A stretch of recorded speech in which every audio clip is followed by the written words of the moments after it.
ಕರೆಯುತ್ತಾರೆ. ಏಕೆಂದರೆ ಇದು ಬಂಧ, ಪ್ರೀತಿ, ಅನುಬಂಧದ ಸಂಕೇತ. ಇದೇ ಇವತ್ತಿನ ವಿಶೇಷ, ಬಣ್ಣಗಳ ಹಬ್ಬ. ನಾನು ಚಿರಸುಮ ದೊಡ್ಮಣಿ.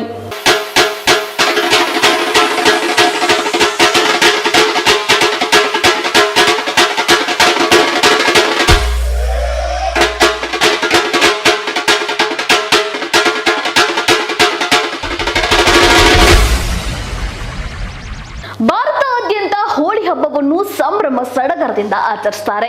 ಯಾವುದೇ ಜಾತಿ ಮತಗಳ ಭೇದ ಇಲ್ಲದೆ ಎಲ್ಲರೂ ಸೇರಿ ಬಣ್ಣಗಳ ಹೋಳಿ ಆಟದಲ್ಲಿ ಎಂಜಾಯ್ ಮಾಡ್ತಾರೆ.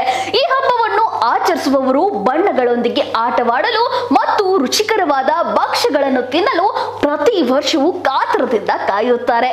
ಬಣ್ಣ ಹೊಸದಾಗಿದೆ, ಬಂಧ ಬಿಗಿಯಾಗಿದೆ ಎಂಬುವಂತೆ ಹೋಳಿ ಹಬ್ಬವು ಸ್ನೇಹಿತರು ಮತ್ತು ಬಂಧು ಬಾಂಧವರು ಸಂಬಂಧಗಳನ್ನು ಗಟ್ಟಿಗೊಳಿಸುತ್ತಾರೆ. ಜನರು ತಮ್ಮ ಕಷ್ಟಗಳನ್ನು ಮರೆತು ಸಹೋದರ ತತ್ವವನ್ನು ಆಚರಿಸಲು ಈ ಹಬ್ಬದಲ್ಲಿ ಪಾಲ್ಗೊಳ್ಳುತ್ತಾರೆ. ಬೇರೆ ರೀತಿಯಲ್ಲಿ ಹೇಳುವುದಾದರೆ, ನಾವು ನಮ್ಮ ದ್ವೇಷಗಳನ್ನು ಮರೆತು ಹಬ್ಬದ ಉತ್ಸಾಹದಿಂದ ಆಚರಿಸುತ್ತಾರೆ.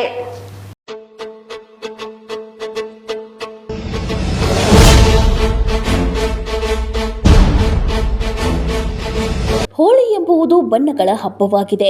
ಚಳಿಗಾಲದ ಕೊನೆಯಲ್ಲಿ ವಸಂತ ಆಗಮವನ್ನು ಸಾರುವ ಹಬ್ಬ ಇದಾಗಿದೆ. ಜನರು ಬಣ್ಣವನ್ನು ಎರಚಿಕೊಳ್ಳುವ ಮೂಲಕ ಈ ಹಬ್ಬವನ್ನು ಆಚರಿಸುತ್ತಾರೆ.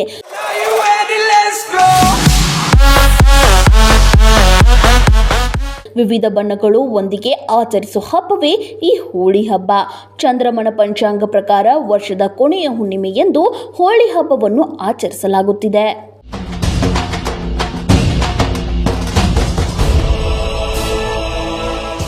ಈ ಹಬ್ಬದ ದಿನ ಕಾಮಣ್ಣ ಹಾಗೂ ರಥದೇವಿಯ ಸುಂದರ ಪ್ರತಿಮೆ ಮಾಡಿ ಶೃಂಗರಿಸಿ ಊರಿನ ಕಾಮನ ಕಟ್ಟೆಯ ಮೇಲೆ ಚಪ್ಪರ ಕಟ್ಟಿ ಕಾಮನ ಮುಂದೆ ಮಂಗಳವಾದ್ಯ ಊದುತ್ತಾರೆ. ಪರಸ್ಪರ ಬೈಗುಳ ಬಣ್ಣದ ನೀರು, ಶಗಣಿಯ ಗಂಚಿಲುಗಳನ್ನು ಎರಚುತ್ತಾರೆ. ಇನ್ನು ಒಂದು ಕಡೆ ಈ ಹಬ್ಬ 5 ರಿಂದ 6 ದಿನಗಳ ಆಚರಿಸ್ತಾರೆ.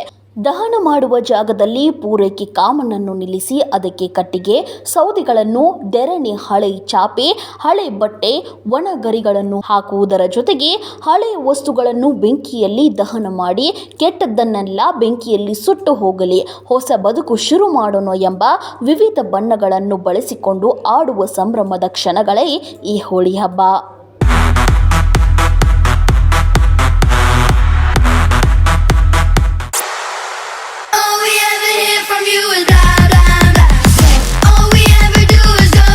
ಸೊ ನೋಡ್ತಾರಲ್ಲ ವೀಕ್ಷಕರೇ, ಈ ಹಬ್ಬ ಮನೆಯ ಪ್ರತಿಯೊಬ್ಬ ಸದಸ್ಯನನ್ನ ಒಂದುಗೂಡಿಸುತ್ತದೆ ಮತ್ತು ಹಬ್ಬದ ಸಂಭ್ರಮ ಸಡಗರ ಪ್ರತಿಯೊಬ್ಬರಲ್ಲಿ ತುಂಬುತ್ತದೆ.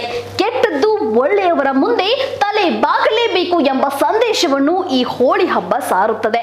ಬಣ್ಣದ ಹಬ್ಬ ನಿಮ್ಮ ಬಾಳನ್ನ ರಂಗಾಗಿಸಲಿ ಅಂತ ಹೇಳ್ತಾ ನಮ್ಮ ವಿಜಯ ನ್ಯೂಸ್ ವತಿಯಿಂದ ನಿಮ್ಮೆಲ್ಲರಿಗೂ ಹೋಳಿ ಹಬ್ಬದ ಹಾರ್ದಿಕ ಶುಭಾಶಯಗಳು. ಈ ಹಬ್ಬವು ನಿಮ್ಮ ಎಲ್ಲರ ಬದುಕಿನಲ್ಲಿ ಸುಖ, ಶಾಂತಿ, ಸಮೃದ್ಧಿಯನ್ನ ತುಂಬಲಿ ಅಂತ ಹೇಳ್ತಾ ಈ ಕಾರ್ಯಕ್ರಮವನ್ನು ಮುಗಿಸ್ತಾ ಇದ್ದೀವಿ.